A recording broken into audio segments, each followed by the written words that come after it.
Welcome to the Haunted Hacker podcast. John, why don't you give us a number so I can number this podcast tonight? Just any random number? Let's do between 200 and 300. Sounds good. Let's go with 265. Wow, that's really close to the last one. The last one was 267. Cool, number 265. So let's start with some news. I'll be speaking at FinCon DX this upcoming Thursday live. It'll be remote, but it's a financial kind of consortium conference for TechStrong. I'll be talking about hackers' techniques and motivations throughout modern history, going after financial institutions and people's money in general. Other than that, I'll be speaking at ICE coming up pretty soon, speaking for all of ICE in the US sometime in January, I believe. And then I'll be on a good friend Jack Scott podcast later on this week, talking about hackers and hackers' motivations. So tonight we have John Lehmann on. John's a friend of mine. And John, why don't you introduce yourself and give us a little bit of your background and kind of what you're doing now, your journey. Well, first of all, I want to say thank you for having me on Haunted Hacker. My background is I'm retired military. The first stint that I spent in the military was active duty Army, and I was a flight medic. I got out of doing that, and then I joined the Air National Guard as a security forces specialist. And then I took a short stint off of that and became an Alaska State Trooper. And then from there, was kind of lost in the sauce, picked up jobs here and there. And now I am the Senior Director of Veteran Services at Intellectual Point. And one of the things that brought me to this point and juncture was working in private investigation and looking at fraud cases in particular, and then really getting into doing some or driving activities, which really sponsored my love for the cyber security aspect of it and just hacking in general. And I'm one of these guys that once I get involved in something, I have to know more. I have to be part of that culture, and I have to live it, breathe it, and wear the uniform, so to speak, be part of that culture. So as things kind of chugged along, I got hired into this position as a Senior Director of Veteran Services. And what I do now is I assist veterans that need to gain meaningful employment through the Vet Tech and the VRAP program, through just many different channels. One of the biggest things that we're looking at right now is blockchain and how blockchain is playing into the security aspects of pretty much everything we're looking at as far as commerce is concerned. Anywhere from farming potatoes to dealing with cryptocurrencies. And many people don't even understand what the multiple applications of blockchain are. So getting into conversations with people, it's fun. Dealing with blockchain in particular. A couple of weeks ago, I listened to a podcast dealing with insurance, cyber insurance, and I was thinking about the applications of what blockchain would be for within cyber insurance. And I believe it was Chris is the one that stated that. Mm-hmm. Yeah, that was a great podcast. I sit here and I take notes. Anytime that somebody knows a lot more than me, I like to take notes, observe, just kind of be the fly on the wall, see what's going on. Right on. That's kind of a background of myself and where I'm at right now. Cool. So yeah, coming out of the military is an interesting phase, especially when I came out of the military. So I went to the DAV and talked to them about what they could do for me. Also, I was using my GI Bill while I was in the military, just taking random ass courses just because it gave me an extra $1,000 a month. But they were all science courses and geology and oceanography and just science in general. So the DAV actually made a point and said, look, if you qualify for a certain amount of disability, then we can help you get money to start your own business, which I thought was really cool. The only unfortunate thing was, with TS SCI clearance, if you go to the VA, my biggest fear was losing that security clearance because of, something that happened during the active duty time or whatever, because they were throwing diagnosis around like PTSD and stuff like that when I got out. And I didn't want to lose that clearance.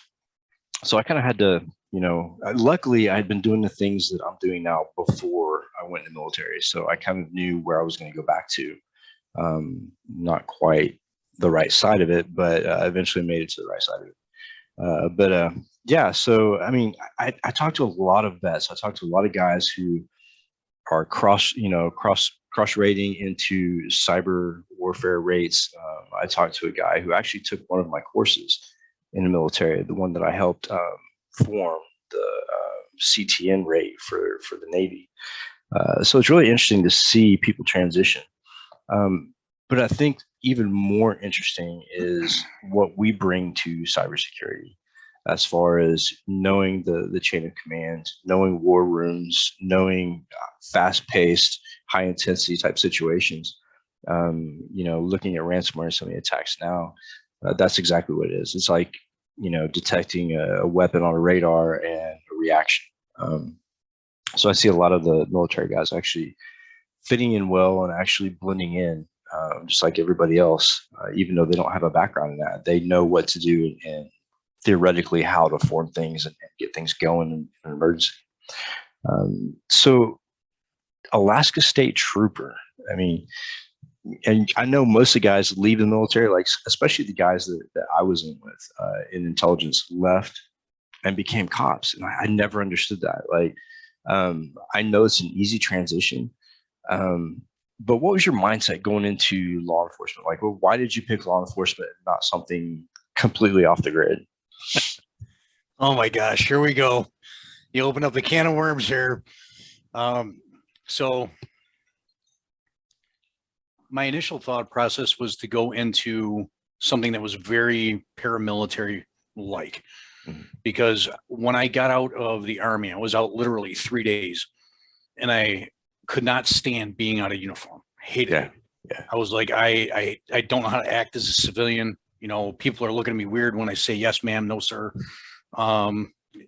It's just, it didn't fit the paradigm. I still had the high and tight, still walked around very robotic and had a very militant mindset.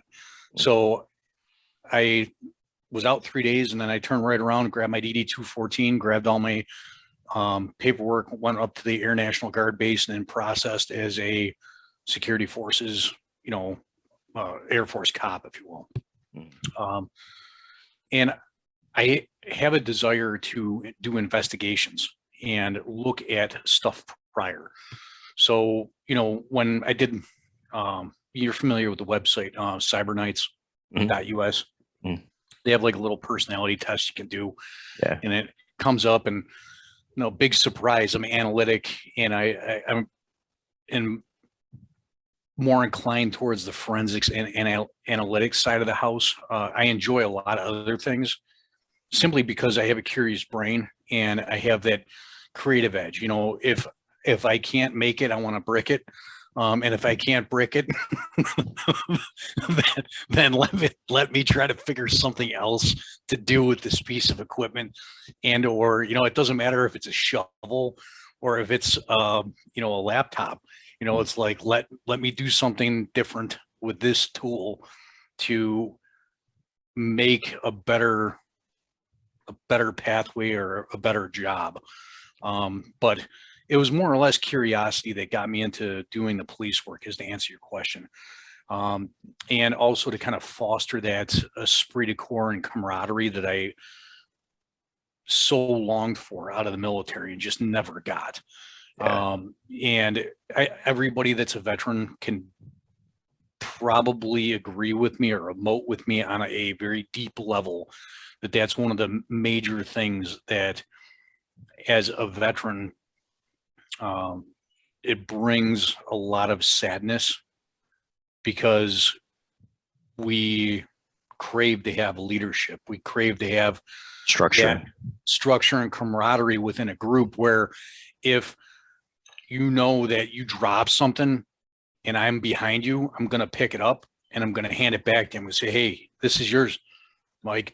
You know, and I think that that's one of the things that terribly saddens a lot of veterans, and that's where they lose their place in society. That's why we have such a high suicide rate within the veterans community, because once the veterans leave their community, technically they're roosted from the nest and they don't know where to go. Right. You know, and I can honestly say I was there for years, years. And the one thing that is really interesting, and I know that I'm kind of going on a diatribe, but I want to share this, is I think it's extremely important. My 20s and 30s, I spent a lot of time studying martial arts, and Russian martial arts in particular. And I chased the tail of what I call the paper dragon, where I always wanted to have somebody give me certifications and, you know, give me the blessing to say that I was the man and within this field. Right. And I see a lot of that kind of going on within the cybersecurity realm, where a lot of people are saying, you know, I need certifications. I got to a certain point where it's like, now I'm looking for mentors more so than I am looking for people that can give me a certification. Certifications are great, you know, because they'll get your foot in the door for a job. But in reality, do you really know what that certification entails? Or do you, I know that you understand where I'm going with this, and that there's probably a lot of people within your audience that will also agree. But before I decided to move on in life, I took everything, all of my martial arts certificates, everything, except for meaningful documents from the military. And I put them in a smoker that I bought for myself for Father's Day. And I burnt all that stuff in my backyard. My neighbors are like, what are you cooking? I'm like, 20 years of paperwork. Nice. But I did that because I didn't want to have that paperwork define me as a human being. I didn't want that paperwork to define the parameters in which I could think about myself outside of the constraints that other people put upon me. Yeah. And, you know, that was really a huge point for me psychologically, because I now don't have to focus on, you know, somebody saying, yeah, you have to have this medal, you have to have this, you have to have, you know, this certification, you have to have gone through this school. The reality is, can you do it? Are you good at it? And how can we improve? Right. And those things, you know, it's like read a book, you know, take a look. It's in a book, Reading Rainbow.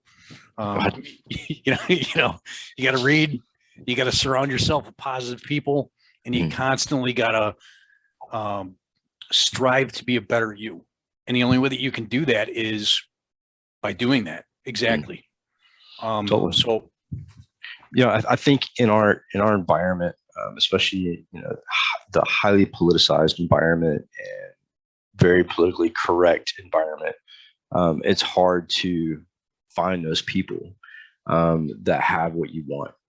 And what I did early on, especially out of the military, was I latched on to the people that I knew were going to make a difference if they hadn't already. People like Chris Roberts. You know, I learned so much more through basic osmosis from just being there when they're talking and just listening. You know, I always tell people, if you want to learn how to do what we do less of this, moving the jaws, and open up your ears and just listen. Because there's so much that can be, you know, discovered about the culture, the way that we learn, new things that we're looking at just by listening to people around you. You know, I really appreciate that about the cybersecurity industry. However, the things that I despise about the industry is just that, the certifications and the, I guess, the profile that people put on you from the outside, not knowing who you are, not knowing anything about you, but reading a post and assuming that you're this type of person, you're that type of person. And there's so much So everybody's trying to make this climb to the top, right? And everybody's doing it simultaneously. And there's a lot of people out there that would not hesitate to cut your throat to climb over the top of you to get to the next rung. And I tell people, it's a great community to be in. The friends I've made are phenomenal, and the quality people that I decide to surround myself with are great. But there are those other people out there, and those other people are poisonous. And certifications, I mean, I bitch about certifications all the time because it's a snapshot in time. The test you take is over methods and techniques. Let's say it's hacking, right? Methods and techniques right now. But eventually, and very quickly, those techniques and situations are going to change. So you learned this small window in time what this meant. Now, a year, maybe not even a year, maybe 6 months from now, it's going to change. And what we face is completely different. I think the principles are all the same, but I think the content and the way we qualify people based on how they take a test is bullshit. I, for one, I test well, but there's a lot of people out there that don't test well, that freak out, get nervous, their mind gets clouded. And now they're in proctored exams, right? So you're in this facility that they've got people watching you to make sure that you're not cheating or whatever, and that puts an extra level of pressure on you. And I don't think that we should gauge people based on the score that they make on a test. That, like I said, that test is a very, very small sample of that person. I've seen a lot of really qualified people, just their background and the way that they operate, totally qualified for positions, but not get them because they didn't have that one cert. And like the DoD is infamous for this, right? So I was going to go over to Kabul and be part of a group that was doing cybersecurity and cyber intelligence, but you needed a CEH of all things, and then an extra certification on top of that. And I asked him, I said, why the CEH? And I realized why, because EC Council gave them a cut on that certification and I guess like a decrease of the amount of fee. So they had a partnership with the DoD.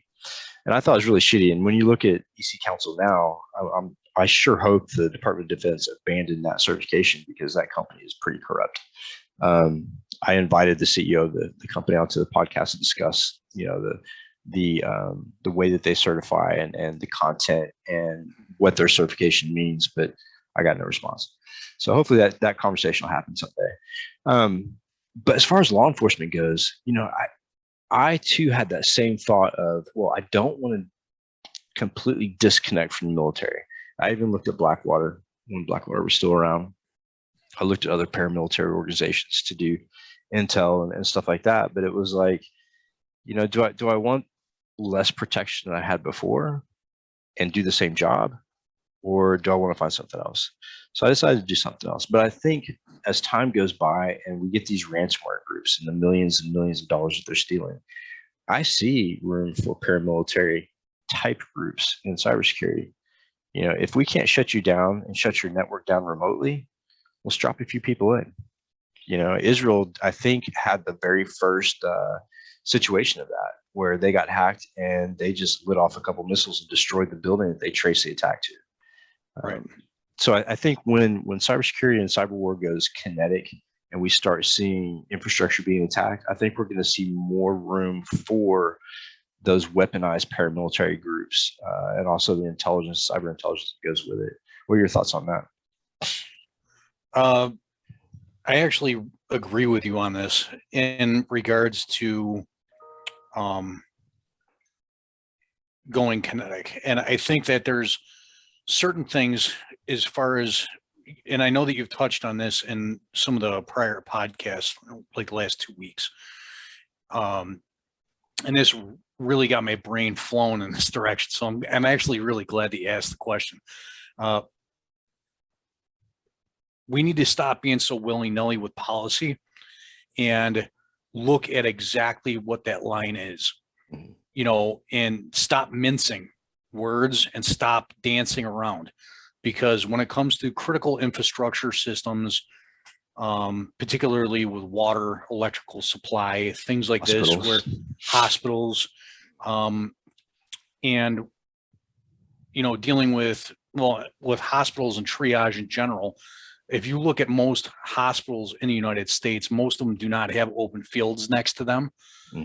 They are encased in some metropolitan area where they don't have an area to be able to triage people if there are mass casualties due to water poisoning through, you know, the attack of critical infrastructure systems.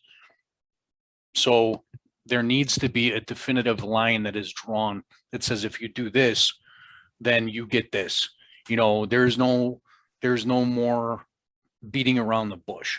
You know, we all know about Natanz, and we know about how things went down with Iran. And, you know, there's a lot of speculation and a lot of books and things like this dealing with the U.S. intelligence agencies and dealing with the Israeli intelligence agencies and how that played into the whole Natanz situation with Iran. And, you know, that's kind of war by proxy. And, you know, there's certain things that if you're going to do it overtly, do it overtly and say, yes, this was done to you. And this is the reason why it was done to you. And don't play around. But the age of being truthful and honest are gone. And being straightforward with your action and trying to give a genuine experience just as a person. You know, if you try to give somebody a genuine experience as a person, you know, just if you try to have a genuine interaction where you're having a conversation like we are right now, some people take grave offense to it, because if you don't completely agree with their mindset, then you're an enemy. Well, that's not the case, you know, and I'm not saying that we have to make everybody an enemy, but there are certain case players that we know are taking state information, or they're taking information that is proprietary knowledge or intellectual intellectual property. Right, intellectual property, and they're just abusing it. You know, and the whole state of China can be looked at as a threat actor in that sense. And you can also look at some of the privatized state-funded organizations that are in Russia as well. You know, I mean, you no longer have the Voryz Zakoniev. You don't have that type of gangster, gangbanger type of mentality, but those entities still do exist. Right. And I think it was after the fall of the USSR, and all of the scientists and mathematicians and computer scientists didn't have any jobs. Right. The first thing that happened was criminal groups started forming. And that's where we have a lot of those ransomware gangs, a lot of those hackers now. They're being funded and trained by old scientists that lost their jobs when Russia fell. I think we're going to see that a lot in other countries too. Well, there's prior to me leaving the Army, I was in JSOC and dealing with NBC type of situations. And there was a lot of different trainings. They went to Aberdeen Proving Grounds and all this other stuff to learn about nuke, chemical and biological agents and how they have effect on the body, and dealing specifically with the way that the Russian state has developed their chemical warfare program and their biological program. And there's a guy named Ken Alabek. He actually lives in, I think, DC now, and he's a chemical engineer for a company in DC. But when he originally came through the United States, and they told him how much a scientist can make in the United States versus how much he was making in the USSR at that time, he was like, well, how do I become a contractor and work in the United States? So now that's exactly what he does. And it's good to see that he's able to make a living here. But we also have to understand that there's a lot of people that are taking those skills and those traits, and they are hired out by other nation states for deleterious action. And the more that we start to buckle down on the idea of how to kind of flesh out who's who within academia, and and this is my personal opinion, if we were to use OSINT to its fullest skills, or to its fullest, what we would do is start decoding a lot of the Russian and Chinese materials, and then find out who's who in the index, in the bibliographies, and then we find out who influenced those people, and then find out where their geographic locations are, and we will start to figure out who's who within this infrastructure that's trying to undo. Because I guarantee you, if we go back and we look at the underpinnings of who's who in the bibliographies of some of these books that have to do with computer science, and you start dealing with, some things aren't open source, like a lot of the court documents within Russia are not open source documents like they are in the United States.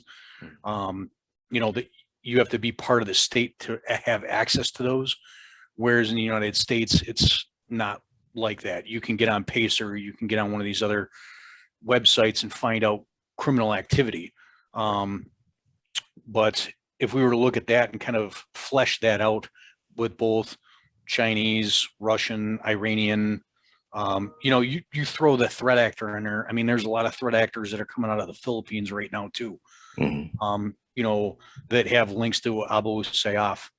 Yeah. So, you pick your flavor, you pick your day, and then you pick how you want to what cone to put that flavor in, I guess. Yeah, but you also run into the problem too, and we do it here in the U.S. as well. I just filed an FOIA for myself sometime back to the FBI, and I literally got back in less words, no comment, no comment. So those types of requests for information, they tend to treat a little bit different, but like street crime, you can definitely pull that stuff up pretty easily on some of the county court clerks websites and do searches like that. Right. But when it comes to like the secret agencies like the CIA and FBI, it's almost impossible. I have a good friend, Robert Hansen, that filed his FOIA, and it came back, and you're supposed to get some kind of return within a year, a result from your investigation or your request. And he didn't get a full result, so he called, and they said, well, let me do some looking and researching. And CIA came back, and FBI came back and said, look, there's 3 different categories, and let's just call them, small, medium, and large. And they told Robert, yours is an extra large, so it's going to take some time.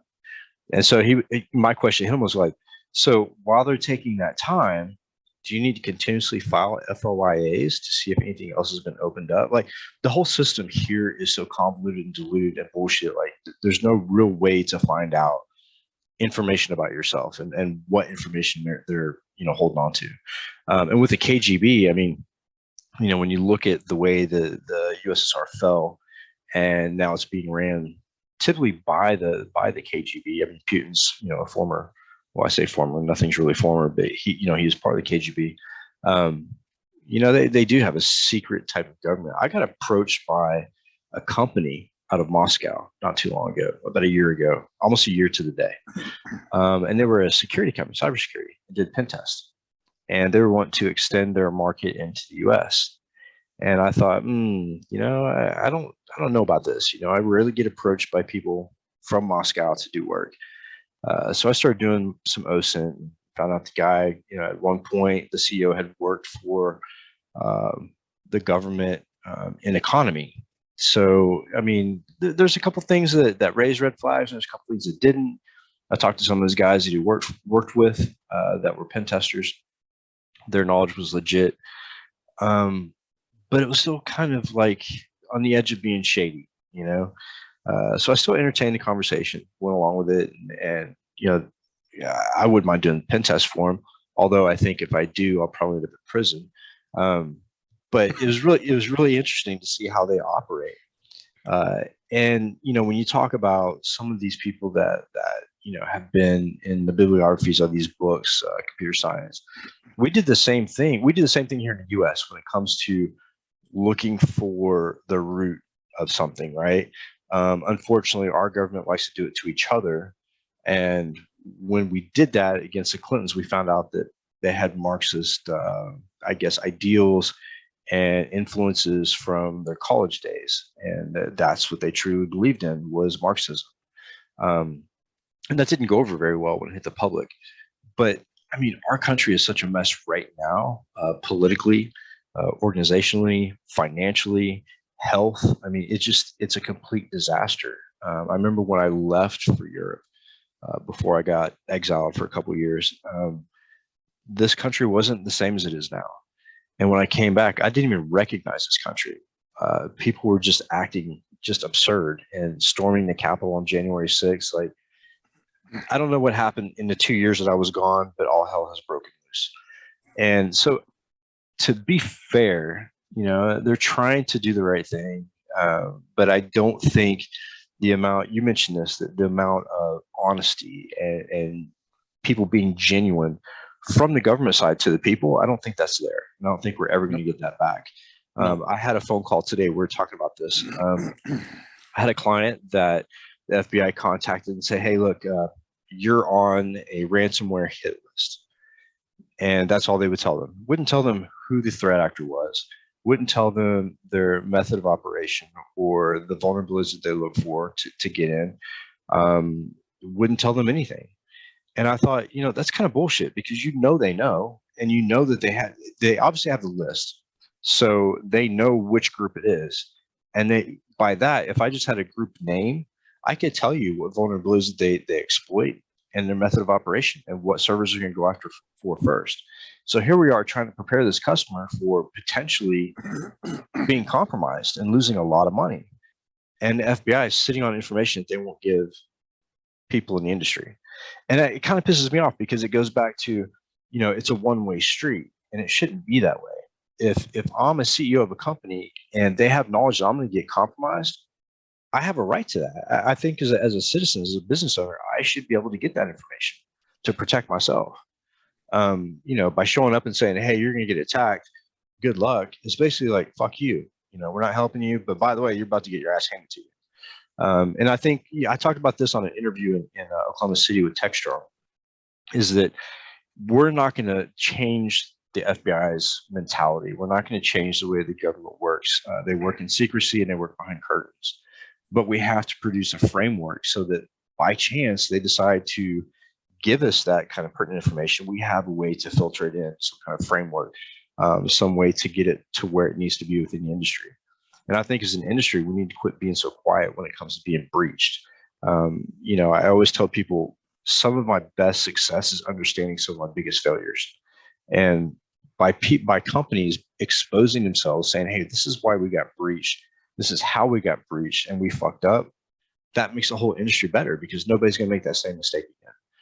But again, if the FBI doesn't filter that information to the people who need it, we're all fucked. And I think we need that government level, that military level of intelligence and, drive and full speed ahead to go after that type of shit. And I think it's going to get to a point in industry where we do have groups like JSOC, cyber, more like a cyber JSOC that goes after and gets what we need and bypasses government bullshit. Well, yes, I agree with you on a lot of that, on a lot of it. A lot of Americans don't realize that there's a lot of non-for-profits that are run in this country that operate very similar to intelligence agencies. Southern Poverty Law Center is one of them. And they particularly deal with extremists and hate crime and things like this. But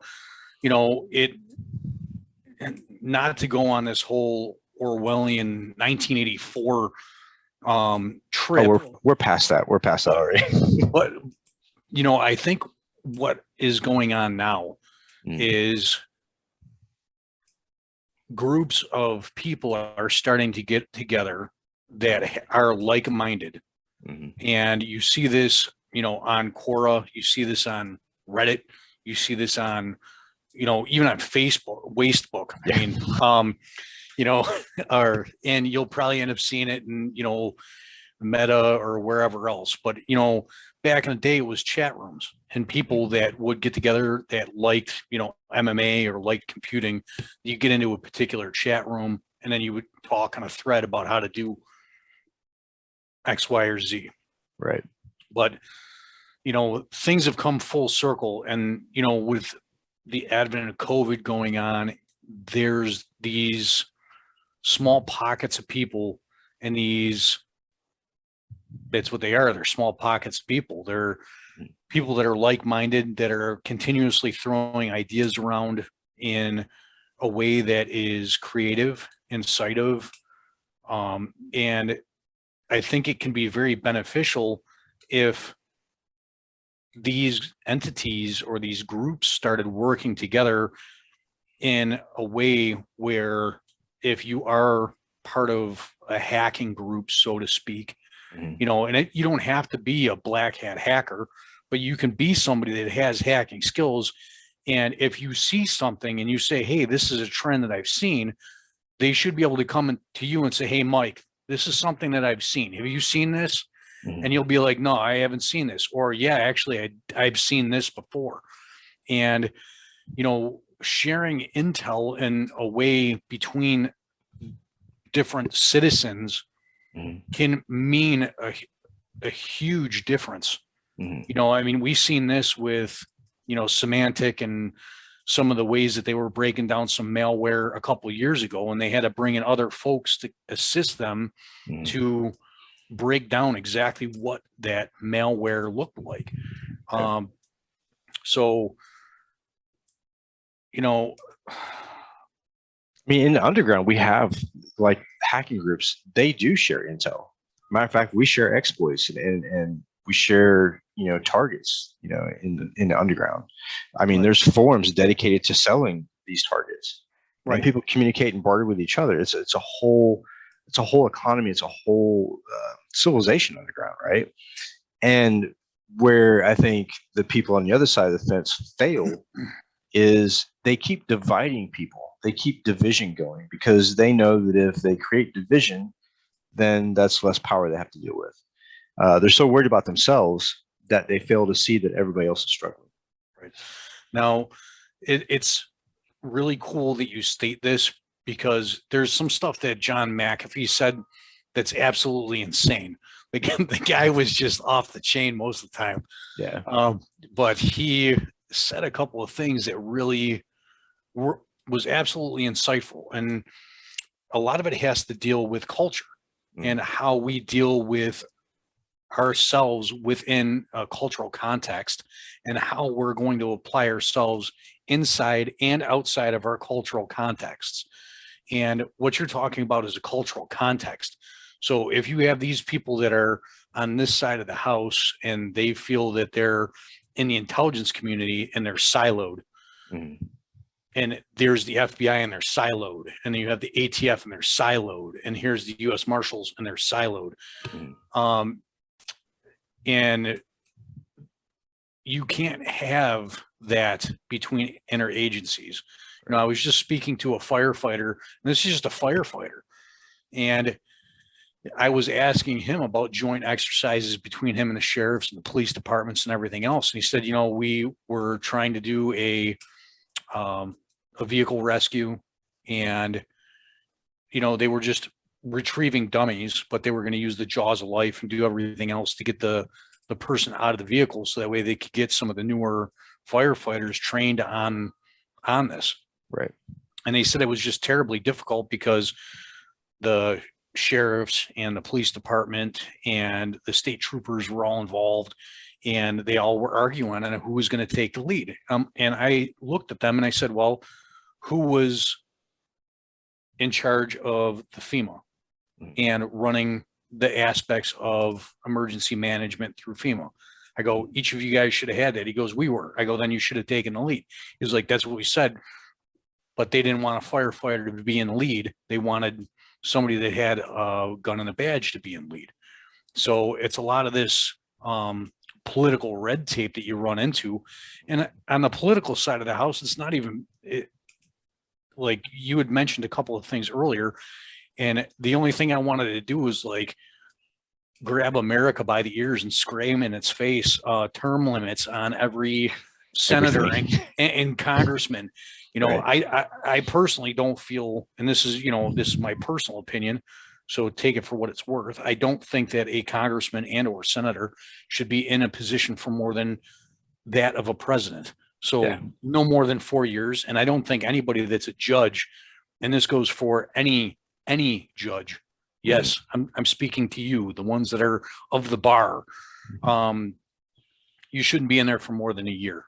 Yeah. Yeah. I totally And agree. and You the have, reason why I say that is because, you know, you get embedded in these positions and then there's no change because there's a specific mindset, and then there's no way of getting away from it because now you've right. embedded with it. Yeah. And then you have to spend the next 8 years changing the way things have been done. You know, there's one particular leader that may be in the White House, no names mentioned, that's been in politics for over 40 years and has not done a fucking thing, absolutely nothing. But yet we have to deal with that, you know, and I guarantee you, most of the voting that goes on, the people's vote, yes, it carries weight, but we've gotten to a point in American history where the voting process, the election process, and what goes into it is bullshit. We have electoral college, and it no longer is it really the people's vote that matters. It's the government and the state. You know, it's looking at the electoral college. It's looking at constituents. It's looking to who has the most money to influence the election. And unfortunately, supposedly the Russians influenced our election in 2016, but I very seriously doubt that. But anyways, I mean, politics in the U.S. I'm not a big fan of politics in the U.S. I think it's very convoluted. I think that there's a huge veil over the front of it that people believe in something that really is not fucking there. You know, I hear some older people talking about, you know, the government does great things for us, and you know, everything's on the up and up, and things will turn around, but I don't feel that way. You know, knowing how the government works from the inside, looking at how law enforcement works on a federal level, is not what everybody thinks it is. And you know, looking at that and how it affects everyday people, I think more and more people are starting to wake up to it. But you know, God save the Queen when everybody ges on the same page and realizes we've been screwed for the past 200 years. But I don't think that it's going to last that long. So I had a conversation with a gentleman in Oklahoma, really in-depth political conversation. And he had talked about a group of people way back when, like archaeological times, like way back when. And they believed in a cycle. They believed that the world functioned on a cycle. And that cycle was roughly about 254 years. And when you look at the major empires, Babylon, Rome, places like that, it's almost 254 years to the day that the collapse happened. And as a country, we're not too far off of that 254. We're encroaching upon it pretty quick. But you know, looking at the temperament of politics and looking at the influence that that temperament has with cybersecurity, it's almost scary, because now the government's getting involved in ransomware, and now that the FBI has hooks into blockchain, that makes me nervous, because now we're marrying two institutions together. We're marrying government and people's finances all in one. And when Biden said that he wanted to, the IRS to do investigation on anybody who made who had more than $600 in their account, I mean, that's some Gestapo shit right there. But that's what we're dealing with. And a lot of people want more government interaction in cybersecurity. And the only government interaction that I want in cybersecurity is more intel. Give us what we deserve, you know, and that's going to be my push this next year, is getting to talk to some of those people and getting them to see from our point of view why we need that intelligence, and why they shouldn't be the only ones privy to that intel. You know, with you saying that, there's another veteran that I speak to. His name's Paul Cummings. Mhm. I don't know if you know Paul Cummings. Sounds very familiar. He's a Navy guy. He's awesome. And he's doing a lot within the cybersecurity realm. You know, he's started a nonprofit organization called the Whole Cyber Initiative. Mhm. Oh, the Whole Human Cyber Initiative, or something along those lines. He'll yell at me for not getting the name right. Um, but he's stated quite a bit of the same stuff that you have as well. So there's a lot of like-minded individuals out there in regards to the way that Intel is being handled. So you're definitely not alone on that. And, you know, with some of the corruption things and things that are going on within, in and or around the political structures that we have, um, we still have peer-to-peer or peer-to-peer networks like Bitcoin Mm. and EOS and all these other things where different blockchain is being developed to get around certain things. Like Solana is another one that's starting to make a huge wave within the blockchain realm. And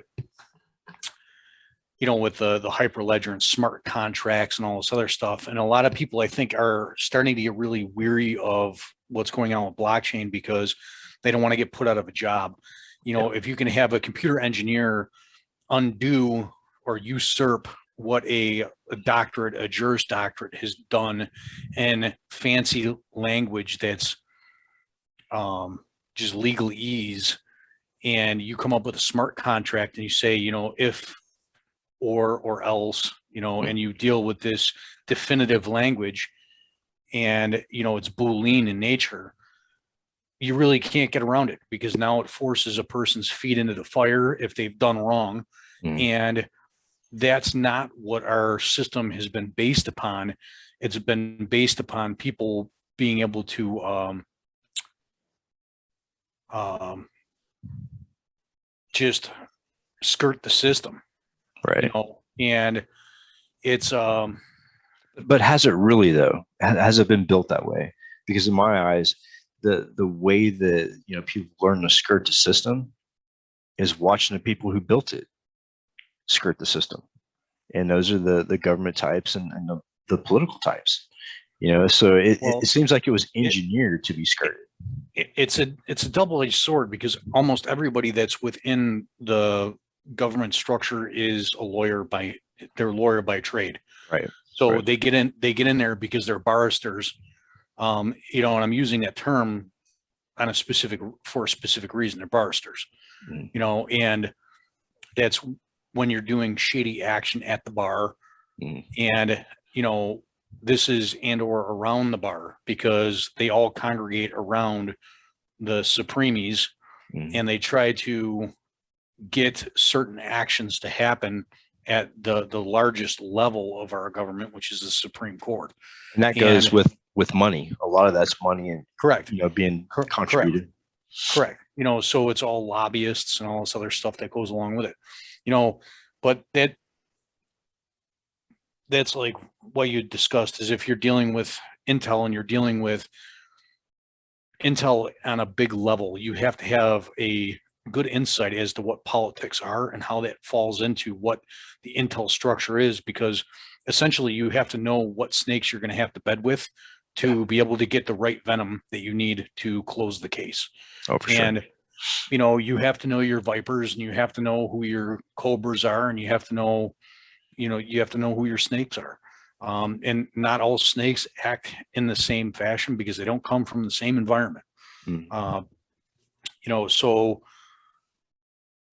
now I'm talking like Abraham Lincoln. I'm using a lot of parables and things. Parables. What's funny is the way that you put it. I mean, totally makes sense.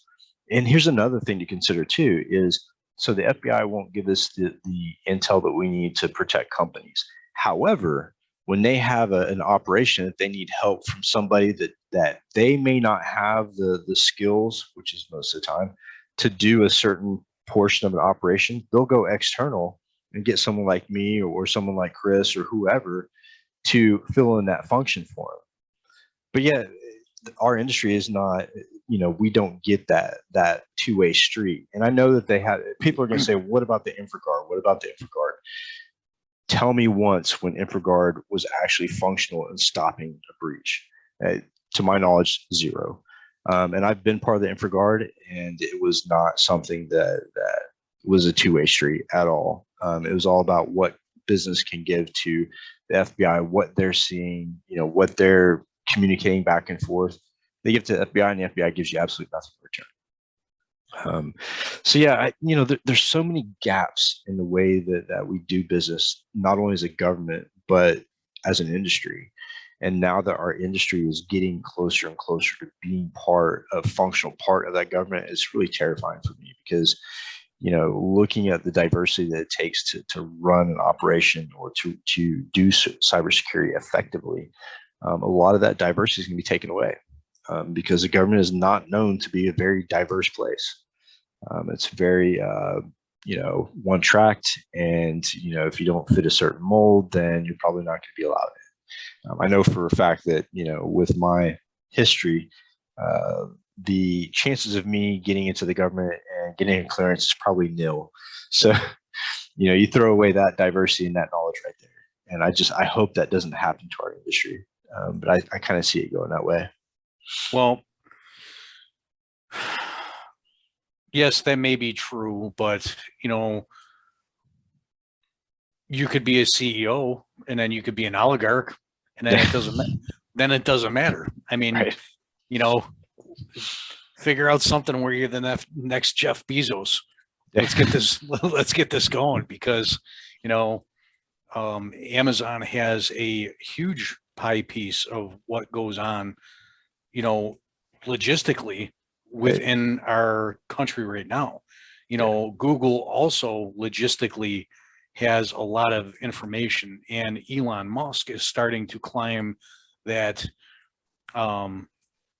that level of knowledge and understanding, and just all of his ventures that he has out there. I mean, he's brilliant. Yeah. And it doesn't, he has like that Midas touch. It doesn't seem like, the guy comes up with a thing called the Boring Company, and it's literally boring things in the earth. And it's just, the double entendre is hilarious to me. And he talked about that with Joe Rogan on Joe Rogan's podcast, the Boring Company. Yeah. But he has this other thing where he just like creates like t-shirts or like flamethrowers or whatever, and sells like only 100 of them. Yeah. And people buy the stuff like crazy. So you got to figure something out where we, sell like 8 balls that give you the proper cybersecurity answer you need while you're in a sock. Roulette. Yeah, there you go. I really respect Elon Musk. I think he's phenomenal, super bright, and really, he's got a creative mind. I just worry that government will get involved with him and ruin what he's done. Now that he's working with NASA and got a contract with NASA, just that makes me fearful. I think that where potentially things could go awry with that is Neuralink. Yeah. Oh, absolutely. Absolutely. That's so controversial. And that's not new technology. It's not. That's been around. No. There's like Rodrigo, I forgot the guy's name, but he implanted some electrodes within a bull's brain. I forgot the name. Well, not only that, but you look at the anti-seizure technology that they use, and they implant it into the base of the brain when that electrode detects any kind of vibration, or I call them vibrations, but any kind of fibrillation. Then it zaps you and it keeps you from having a seizure. So that type of technology has been around for a while. The only thing that concerns me is taking those electrodes and those Neuralink and being able to link it from person to person. That's what I'm fearful of. Right. And this is all Ray Kurzweil stuff we're talking about right here. Yeah. Now, if you've ever read Singularity, Ray Kurzweil's got a brain from a different dimension. Yeah. The guy just, he's crazy smart. And I look at his information and I look at the way that things could be married up with people like Elon Musk or others that just they don't think in a conventional way. That definitely could be market changing. Yeah. And or it could be government destruction, because so me and Max Hennemeyer from Darktrace start talking about AI and the risk of AI. And my bold point was that if AI comes out and lands in the wrong hands, then we're all in trouble, because no longer will it be for production or to further technology. It'll be to control and to manipulate. Yes, I can totally see that. And, I'm not going to go on like a Terminator aspect with this, but, there's still a lot to be learned with AI, because tons. And the Chinese seem to be leagues ahead of us in the AI. I forgot what the Air Force commander's name was that, put out information. He was part of the Air Force Cyber Command. He said that, the Chinese are leagues ahead of us. You probably read the article. It just came out a couple of weeks ago. But with AI, machine learning, automation, I'm glad that you actually brought this up, because there's companies like UiPath that are really starting to change the fabric of the way that like cybersecurity is being done, because you can automate a lot of tasks, or you can automate things in spreadsheets where you couldn't do that before. Splunk's a good system for querying information, but when you look at automating things like automation, that's life-changing for a lot of folks. If you have that as a skill, then you can multitask without having to multitask. Yeah. You understand what it is to do a workflow, and then you put this within your workflow, and UiPath's knocking that out of the park. But you're also dealing with that AI, because you essentially with UiPath, you're creating bots in the beginning, but then you start to learn how to flesh out information with your machine learning, and then your deep neural nets and all that other stuff as you start to go deeper. And then, machine learning is one of those things. It's like, I am extremely interested in it. I just don't have enough time right now to dive into it, to dig into it. I mean, like TensorFlow and all this other stuff is just, it's cool. And then IBM's dealing with Watson. And there's so many different branches that deal with machine learning and AI. Right. It's like, first of all, where do you start? And it's kind of like Bayes algorithm. That's where I started. Bayes algorithm, kind of lays out what AI is supposed to be based on predictions and behavioral analysis. But really, the whole idea of AI, I think, is kind of like words lost in the wind until we finally realize what true consciousness really means.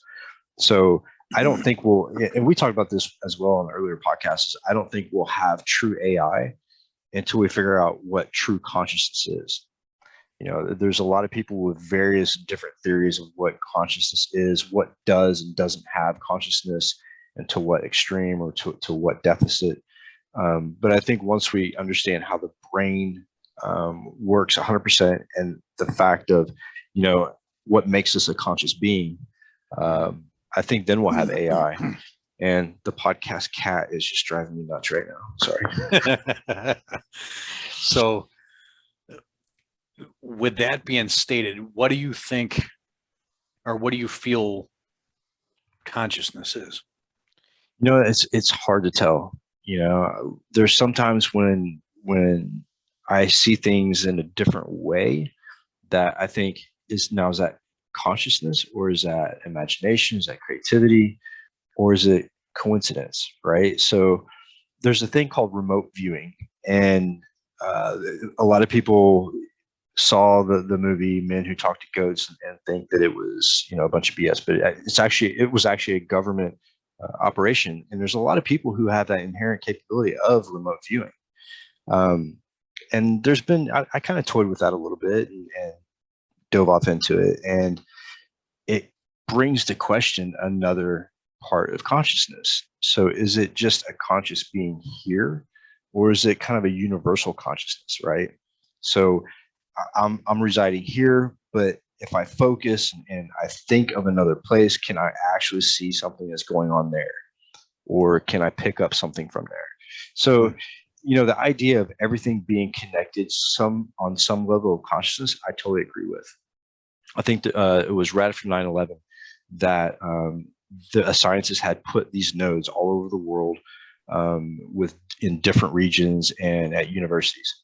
And he said that taking a sample of the internet and the tone and the temperament leading up to 9/11, you could tell it was more intense and more polarizing up to the day of 9/11, and then it went kind of silent. So he says he thinks that everybody is somehow interconnected the way that they communicate in their consciousness, right? And you can get an overall temperament based on internet traffic, which I thought was like phenomenal. I really wanted to learn more about it, but his study just kind of disappeared. But I don't know. I don't know what true consciousness really means. I wish his cat would get some consciousness because he's driving me nuts. Yeah, literally clawing me and jumping on me. He doesn't do this until the podcast starts, and then he attacks me because he's not getting attention. Ow. So yeah, consciousness. I don't know.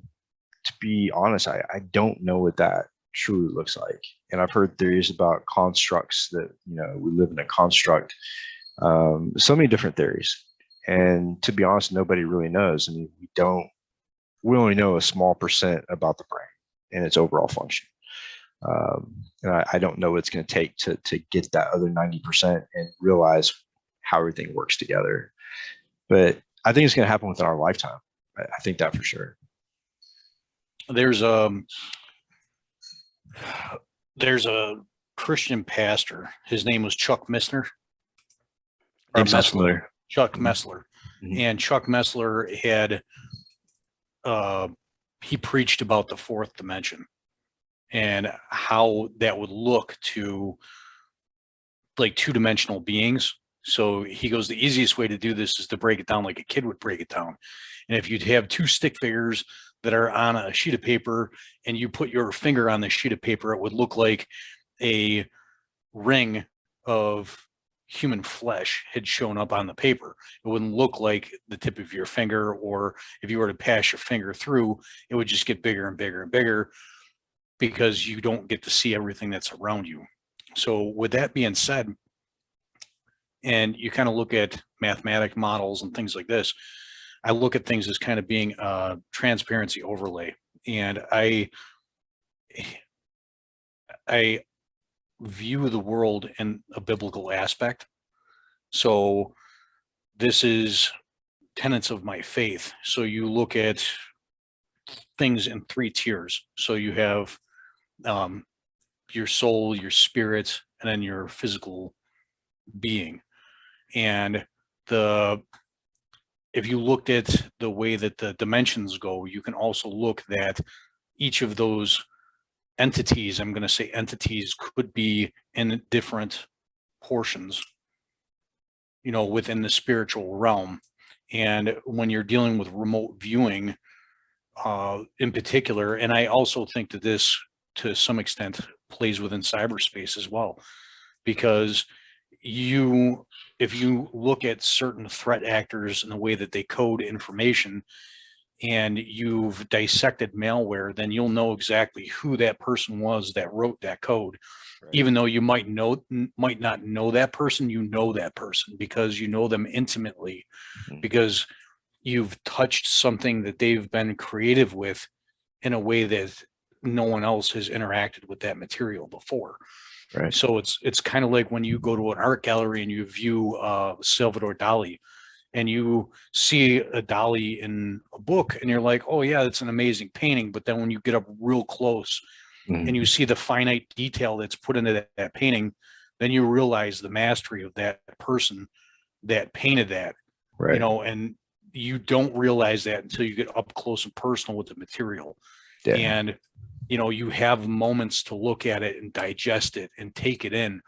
And I don't think that we give ourselves the chance to be able to digest information and take it in a way that's intimate to our knowledge, but also take it in a way that's intimate enough for us to be able to teach somebody else in a way that's going to be instrumental in the way that they learn, in the way that they are educated in a system. And, you know, to kind of bring this full circle, you know, when we were discussing, you know, what I do at intellectual point is I try to get veterans to look at what their true value is and not to undercut themselves in a way that is meaningful to their family, but in the long run, they'll just say, oh my gosh, I didn't even realize that I had this as a trait. I didn't have this as this. And I'm like, of course you did. You're resilient, but you didn't recognize it because you were up against the wall. Yeah. And that, I mean, was saying that too, like I get so tired of interviews, right? Interviewing people for jobs and being interviewed, right? Because they're so shallow. Interviews are so shallow. You ask them a technical question, you know, they can prepare for the interview by going to Google and looking up all the information pertinent to what that role contains, whatever. To me, that's not a skill. I look at those as a requirement, but not even a value add, right? I want to know what type of person they are, how they think. You know, what separates them from everybody else. I don't want to hear how many certifications you have. I want to give you a problem and see how you work it. And it's funny, you were talking about different dimensions. So I went to the U.S. Post Office here in Tennessee, in town I live in. And, different dimension. Oh no, let me tell you, it was definitely an experience. So I got a thing from Amazon saying that my mail could not be, the package could not be delivered. It was undeliverable. I thought, what the hell? So then I look a little bit further and it says being held at the post office. So I get up early this morning, walk over to the post office. I'm already pissed because I'm like, this is the second time this has happened. And I get up to the window and I told the guy the address, and he looked at me, he goes, well, the reason why it can't be delivered is because that apartment number doesn't exist in that building. And I said, wait a minute. If it doesn't exist, then maybe I don't exist because that's the apartment that I live in. And he's like, no, I'm telling you, it doesn't exist. And I just had to laugh because I started thinking, well, maybe I am in a different reality than these people, you know, because obviously I do live in that apartment and, you know, they don't see it that way. So their reality is completely different than mine. Right.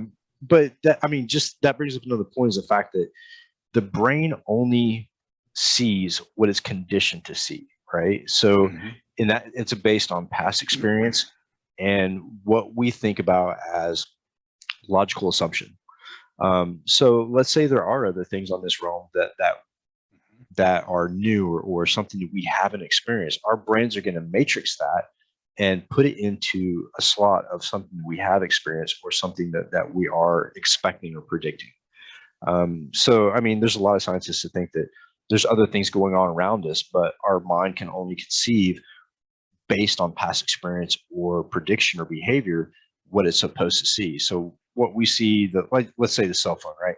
Cell phone may be something completely different, but our minds are conditioned to see that as a cell phone. So, I mean, when you talk about consciousness, like I could go on for hours, and not to mention, you know, drinking a little bit of wormwood right now is probably not a great thing for that consciousness.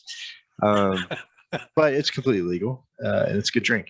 But with that being said, we are over our hour, and it's been an awesome conversation, John. I really appreciate it, and I want to thank you for coming on and helping the brother vets, you know, find that transition, that sweet spot in cybersecurity.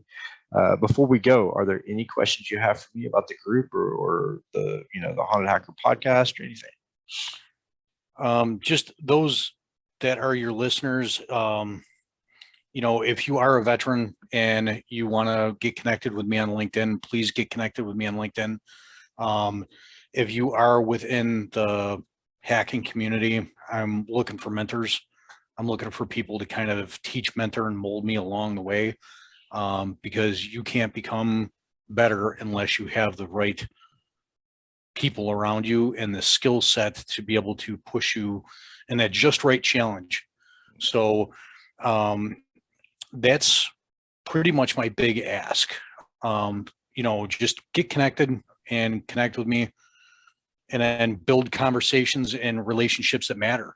and have a genuine experience. That's one of the things that Prem Jadwani, the CEO of the company, says all the time. He goes, I just want these veterans to have a genuine experience. And I'm like, they deserve that's awesome. That's they awesome. Deserve it. Yeah. Yeah. They absolutely deserve that. I guess that's just my big ask. Other than that, I mean, I find it to be a blessing that you had me on the show. This was a fun conversation. It was really fun. I'm going to send you a whole bunch of questions and messages and stuff in regards to some of the things that you stated, because I took notes. I just want to say thank you, and, it was nice to be here and just speak. Cool. And I want to give you that platform, and I want to give more vets that platform to get their voice out and get known.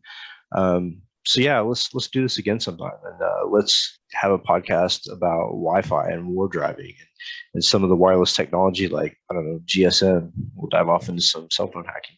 Absolutely. That would be fun. That's my new venture. Started that the other night with Hack RF and a bottle of absinthe, and yeah, the two combined really makes a clear picture, and I was actually able to get what I needed. So with that being said, I'll go ahead and call it a night. And John, I really appreciate you being here, and I can't wait for you to come back.